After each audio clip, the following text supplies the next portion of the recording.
Selamun Aleyküm. أعوذ بالله من الشيطان الرجيم بسم الله الرحمن الرحيم والصلاة والسلام على رسولنا محمد سيد الأولين والآخرين ماذا جاء رسول الله ماذا جاء سادة أحسن ماذا جاء شهد يستر قال رسول الله صلى الله عليه وسلم إذا أحدث أحدكم في صلاته فليأخذ بأنفه ثم لينصرف. Peygamber sallallahu aleyhi ve sellem buyuruyor ki sizden biri namaz kıldığı anda abdesti bozulduğunda burnunu tutsun, sonra bulunduğu yerden ayrılsın. Our beloved Prophet, peace and blessings be upon him, said that if it occurs that while you pray your ablution is broken and invalidated, then you shall hold your nose with your hand and leave the place of prayer. Yani insanlık hali ya gaz çıkar ya bir şey kan akar filan onu daha çıkarken yani utanmasın diye yani burnunu çıksın ki abdest bozuldu diye bilsinler millet. And it is human. This can occur any time that one accidentally vents air or a bleeding starts so that one's ablution is invalidated during prayer. And in order for one to not feel ashamed and in order to let everyone know in a decent way that one needs to renew one's ablution, our beloved Prophet, peace and blessings be upon him, recommends that if that occurs, that one's wudu ablution is invalidated, then one should hold his nose with his hand and leave the place of prayer. قال رسول الله صلى الله عليه وسلم إذا صلى أحدكم فأحدث فليمسك على أنفه ثم لينصرف. Peygamber sallallahu aleyhi ve sellem buyuruyor ki sizden biri namaz kılar ve abdesti bozulursa eliyle burnunu tutsun sonra namazdan ayrılıp gitsin. And again, our beloved Prophet, peace and blessings be upon him, says that if one's ablution, wudu, is invalidated during prayer, then one should hold his nose with his hand and then leave the place of prayer. Yani Peygamber Efendimiz sallallahu aleyhi ve sellem insanların utanmasın diye yapmasın yani edep üzerine insanları öğretiyor ki başkaları buna kötü bakmasın diye burnunu tutsun. Şu zaman bazı insan burnundan kanama olur. Onun için öyle tutsun gitsin diyor.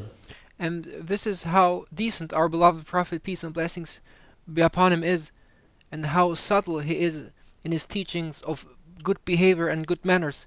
And this is yet just another example in order to show how people should not be made to feel ashamed. And our beloved Prophet, peace and blessings, thus says that if your wudu, if your ablution is invalidated, then just hold your nose with your hand as if all of a sudden a bleeding started, and then leave the place of prayer so that people will not have bad thoughts against you, and that you yourself don't need to feel ashamed. But by holding your nose with your hand, it will just look like as if a bleeding had started all of a sudden, and then you can leave that place of prayer in a decent manner without feeling ashamed of having invalidated one's ablution. Abdestin tazelesin.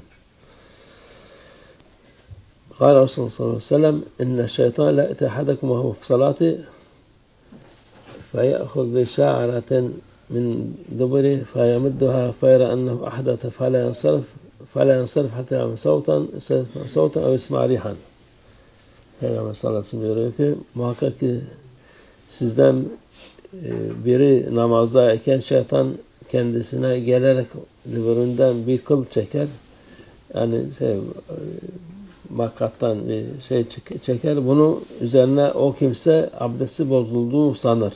Our beloved Prophet, peace and blessings be upon him, reports that when you are in prayer, Shaitan will approach you, and then he will pull a hair from your bottom, so that you think that you have invalidated your ablution, and thus Shaitan will try to whisper to you that your wudu has been invalidated. But what happened is that Shaitan pulled a hair from your bottom.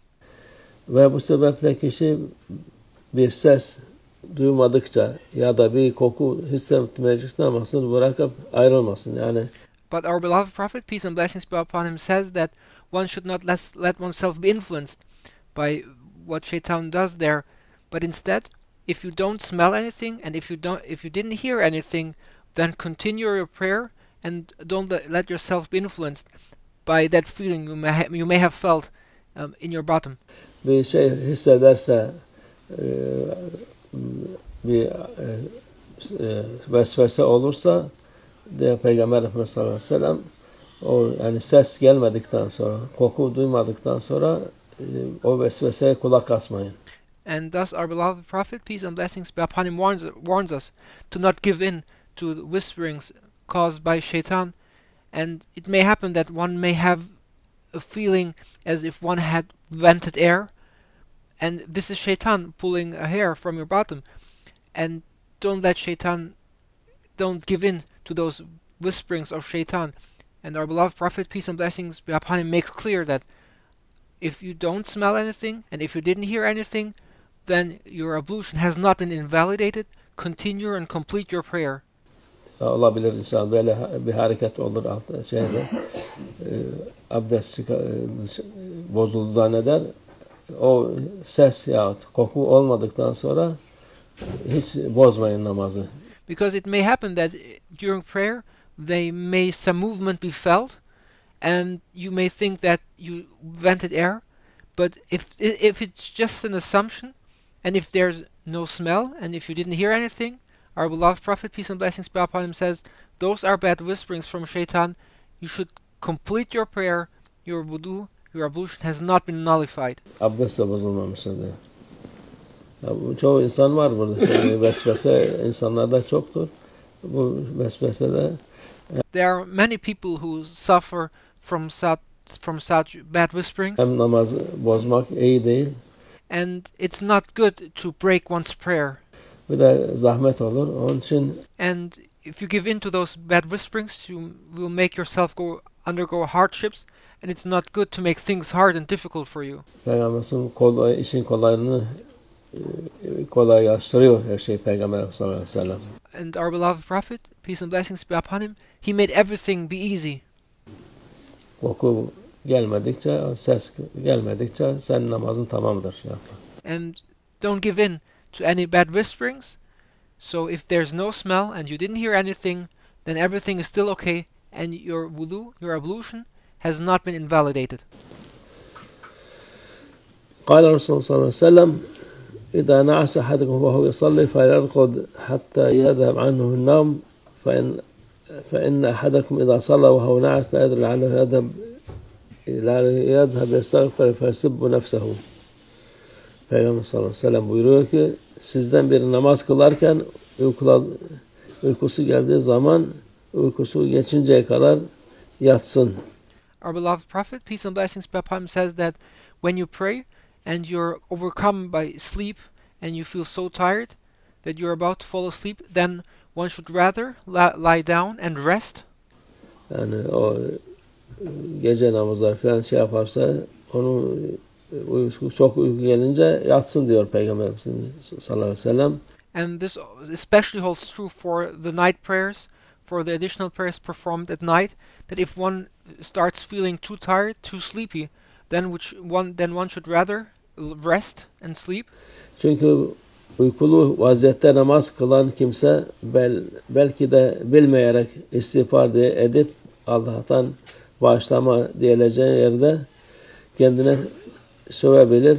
Because if you pray while you are sleepy, then it may occur that while you wish to ask Allah Almighty for forgiveness and you want to pray for mercy, that you accidentally, because you are so sleepy, you actually curse yourself. Beddua edebilir. Yani namaz kılarken ne dediğini, uyku halindeyken ne dediğini bilmez. Onun için istirahat ettiği için uyku gittikten sonra namazını kılsın diyor Peygamber sallallahu aleyhi ve sellem. Because when you are sleepy, you are unaware of what you say, and it then may occur that instead of making your prayers and asking Allah Almighty for forgiveness and mercy, you are instead saying things wrongly, and you are actually cursing yourselves. So if one feels too sleepy for prayer, then one should rather sleep and get one's rest so that one can perform one's prayer in awareness. Selam. قال رسول الله صلى الله عليه وسلم إذا نعس أحدكم وهو في المسجد فليتحول من مجلسه ذلك إلى غيره. Peygamber sallallahu aleyhi ve sellem gene buyuruyor ki sizden biri bu defa mescitteyken uykusu gelirse oturduğu o yerden kalkıp başka bir yerde otursun. And our beloved Prophet, peace and blessings be upon him, says that when you are in the masjid and you feel tired and sleepy in the place where you are, then you should change places within the masjid. Çünkü mescitte namaz kılması lazım.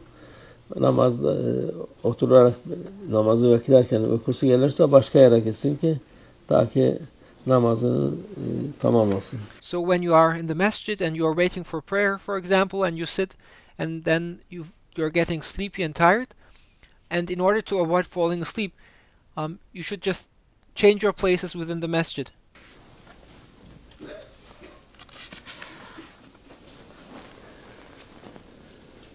قال الرسول صلى الله عليه وسلم ائتوا المساجد حسرا ومعصبين فإن العمائم تجار المسلمين.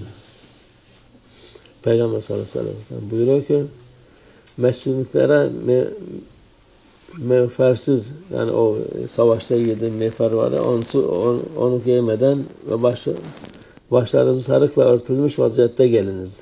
Our beloved Prophet, peace and blessings be upon him, says that when you come to the masjid, don't come with your armor you wear in war, but come with your turbans on your head.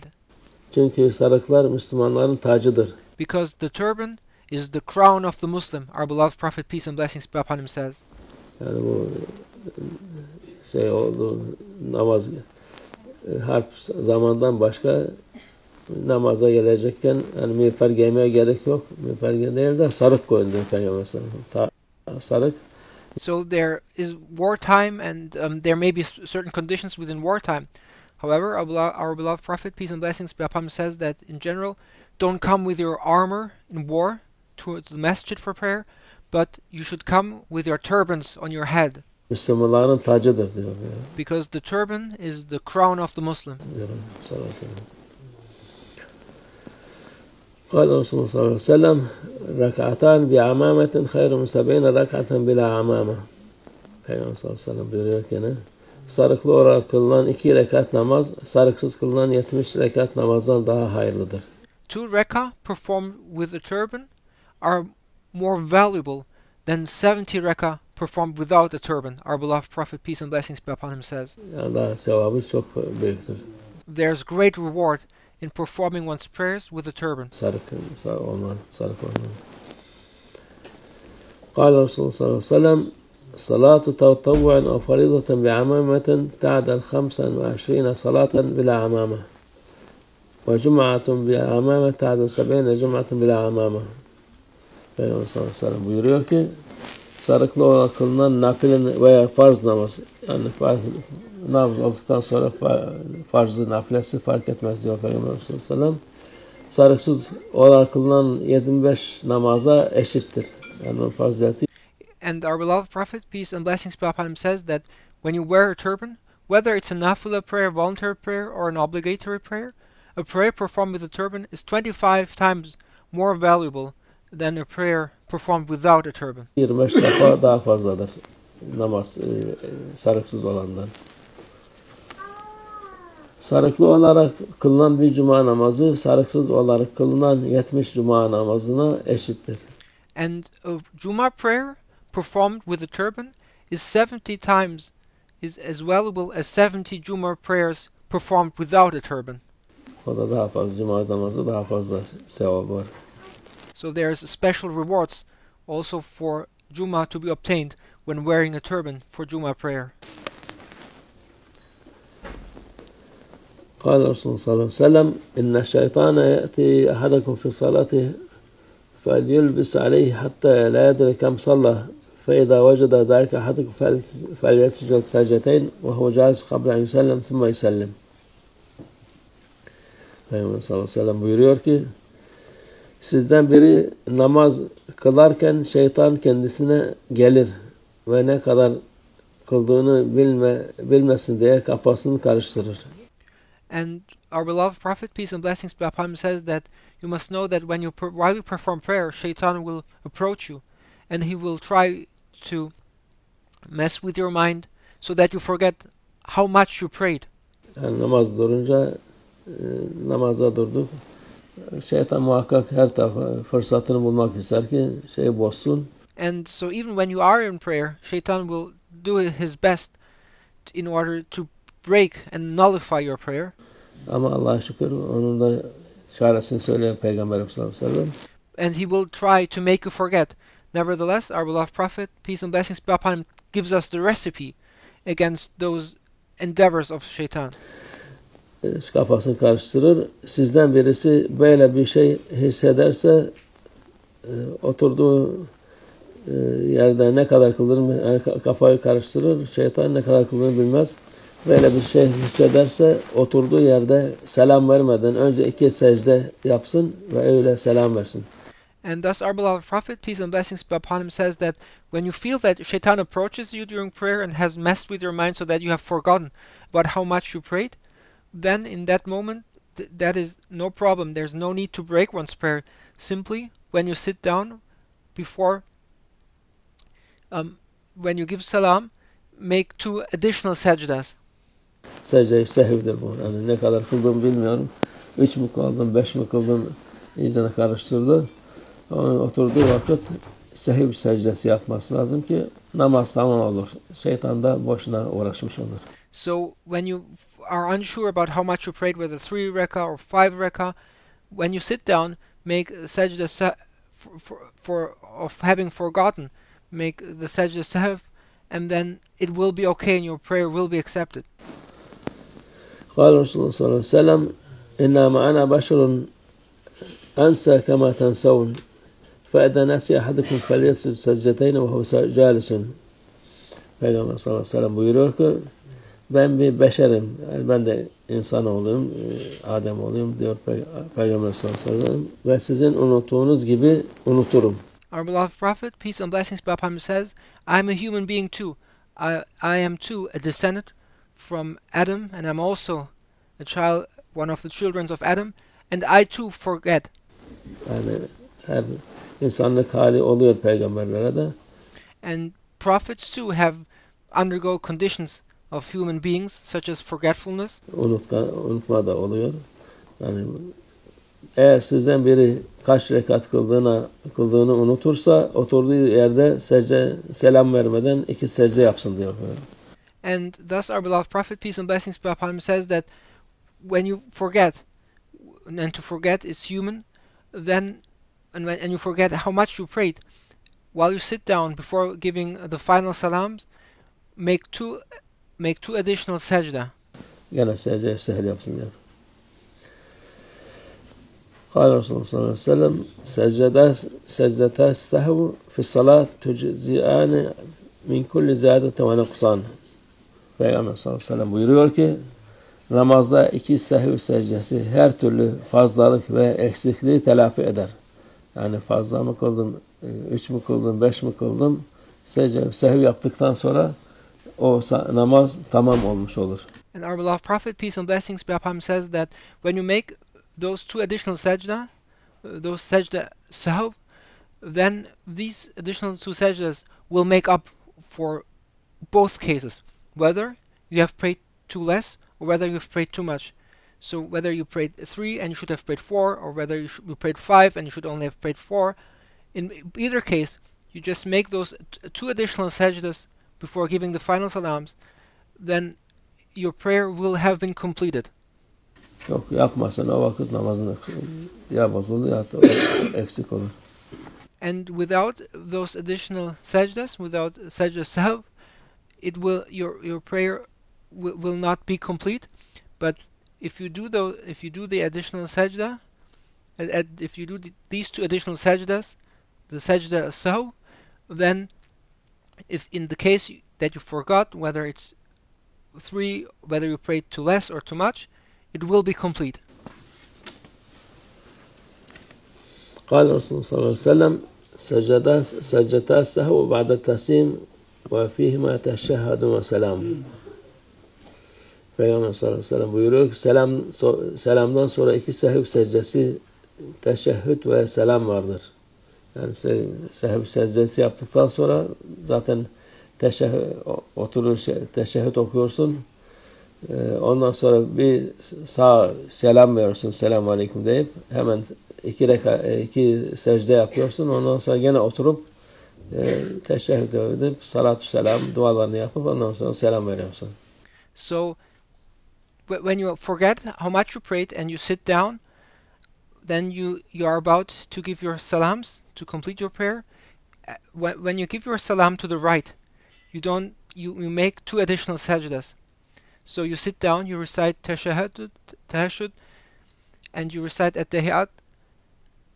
Then you give salam to the right, and before giving salam to the left, you make two additional sajdas.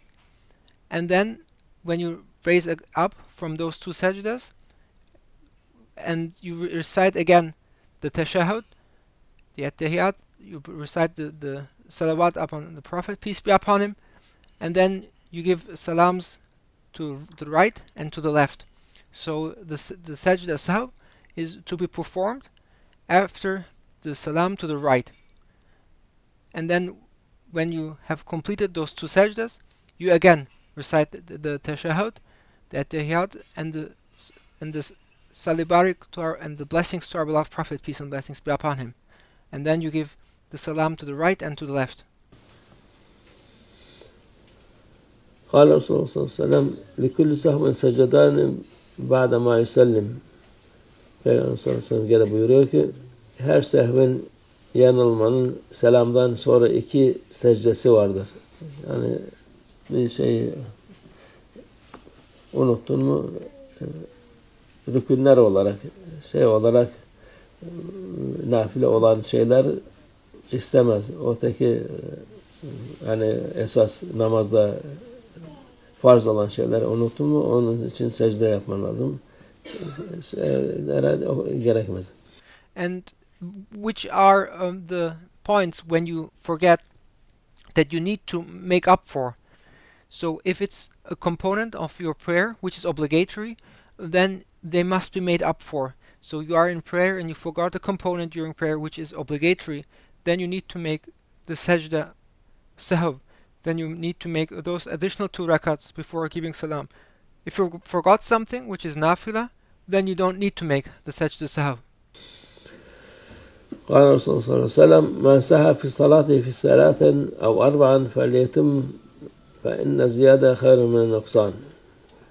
Peygamber sallallahu gene buyuruyor ki namazında 3 rekat mı 4 rekat mı kıldı diye karıştıran kişi namazını zannına göre 4 rekata tamamlasın. Şüphesiz ki fazla olan eksik olandan daha hayırlıdır. Our beloved Prophet, peace and blessings be upon him, says that when you are unsure whether you have prayed 3 or 4 rakat while you need to pray 4 rakat, then you should always assume the minimum and pray the maximum. So if you are unsure whether you perform 3 or 4, then complete your 4 rakah. So if you actually have performed 4 rakah but you think you only have performed 3 rakah, then you should make sure to make up and complete the 4 rakah. And it is better that you pray more than less. So you should always complete to the maximum, and always assume the minimum of what you prayed. It is more recommendable to assume the minimum and to complete to the maximum. Yani 4 olmadı 3 şey zannederse gene 4'e tamamlasın. Ondan sonra gene sehv secdesi yapıp o vakit fazla olsa eksikten daha iyidir diyor Peygamber sallallahu. So our beloved Prophet, peace and blessings be upon him, says that when you are unsure whether it's 3 or 4 rakats which you have prayed, if you need to pray 4 rakah, then assume the minimum, assume that you only prayed 3 rakah and complete the 4 rakah. Even if you then will have prayed 1 rakah too many, it is better to have prayed more than to have prayed less. But in either case, if you make the sajda sahw, those additional 2 sajdas will make up for either case. But our beloved Prophet, peace and blessings be upon him, recommends, peace be upon him, to always assume the minimum and to complete to the maximum. صدق رسول الله فيما قال وكما قال زيادة إلى شرف النبي صلى الله عليه وسلم وأصحابه الكرام وإلى أرواح جميع الأنبياء والمرسلين قدماء شرائعهم وإلى أرواح الأئمة الأربعة وإلى أرواح مشايخنا في طريقة النقشبندية العالية خاصة إمام طريقة الغوث الخليقة خواجة بهاء الدين محمد بن يسير البخاري سيدنا عبد الخالق الرجواني مولانا شيخ شرف الدين الدوساني مولانا شيخ عبد الله فاز العصاني مولانا شيخ محمد ناظم هادي الحقاني وسائر ساداتنا الصديقيون وأمنا في حضرته وجوار الحسين بن حذيفة وفكاء هاجم مصطفى ترابي جملة من geçmişler ruhları için şehit şuhadaların ruhları için hayırlı gelmesi şeylerin defolması için Allah Teala el-Fatiha.